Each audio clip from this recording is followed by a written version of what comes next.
If you're planning to buy a home or a car these days, the process may be a lot tougher without an excellent credit score and a significant down payment. So that means you're going to have to work harder and possibly wait a little longer to make those important purchases. It's particularly important to make sure there are no skeletons in your credit closet. High levels of debt combined with a global credit crunch have tightened up lending to all but the best customers, and even some very credit-worthy customers are having trouble too. If you have extraordinarily high debt levels, a record of late payments, or very little money to put down on that home or car, you need to do some advanced planning before you contact any lenders.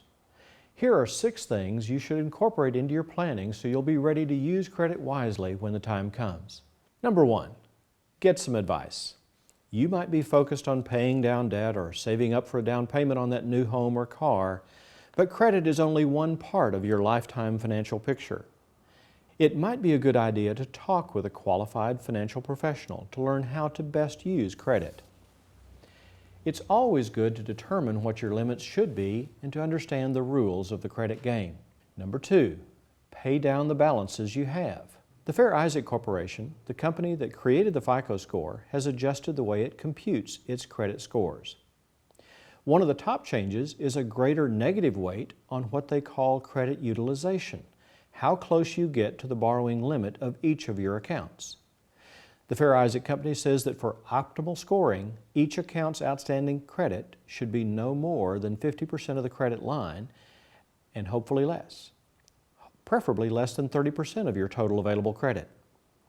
By the way, as you're paying down your balances, it's wise to focus first on the highest interest rate credit cards or loans. This will help reduce the overall amount of your payments that go toward interest and not toward principal reduction. Number 3, set a credit report review schedule. You have the right to get a copy of all 3 of your credit reports from Experian, TransUnion, and Equifax once a year for free. These 3 companies are the major players in the credit reporting world. You can get a free copy of your credit report by ordering them at annualcreditreport.com.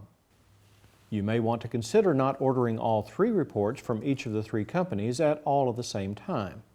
By spreading out the dates you receive each of your credit reports, you'll get a continuous view of how your credit picture looks over time, because the 3 credit bureaus feed each other the latest information on a continual basis.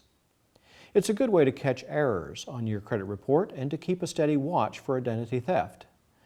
By the way, be careful with all those ads you may see to advertise free credit reports. Many of them will demand a credit card number from you, which means at some point those reports won't be for free. There are several websites that offer free or low-cost credit reports. Some even offer credit monitoring services to alert you about changes to your credit score. These monitoring services may charge a fee, but it might be worth it to stay on top of your credit reputation. Number 4, pay on time and pay more than the minimum. If you've been late with payments or have stuck to only paying the minimum payments, it's time to give that up now. Here's what you should do. To avoid late payments, note the due dates when the bills arrive and then set a date for payment 5 to 7 days ahead of those due dates, so you'll definitely be able to mail your payment on time. Another option is to pay online. This payment method avoids a payment getting lost in the mail or arriving late. Many banks even offer guaranteed on-time payment schedules as a part of their online payment services.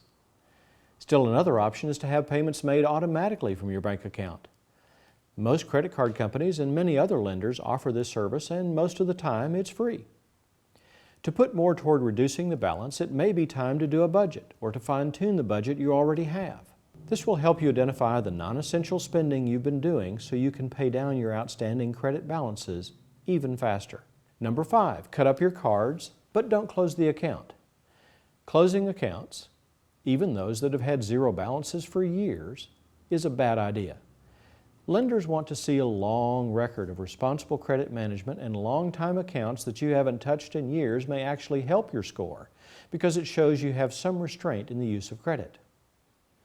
Number 6, no documentation or low documentation loans. Find another way. If you're self-employed or otherwise don't have a lot of easily verifiable income, you may have trouble getting a loan. A potential lender may demand you do a lot of extra work to get the documentation they need to approve your loan. So if you're self-employed, be sure to keep good income records so you can document your income to a potential lender. The bottom line here is the days of easy credit are virtually gone, and they may not come this way again for a long, long time, if ever. Take the time to stay on top of your personal financial affairs. Use credit wisely. Seek guidance from a trained professional to help you keep your financial life on track so you can live your life on your terms. And join us again soon for another installment of The Financial Briefing.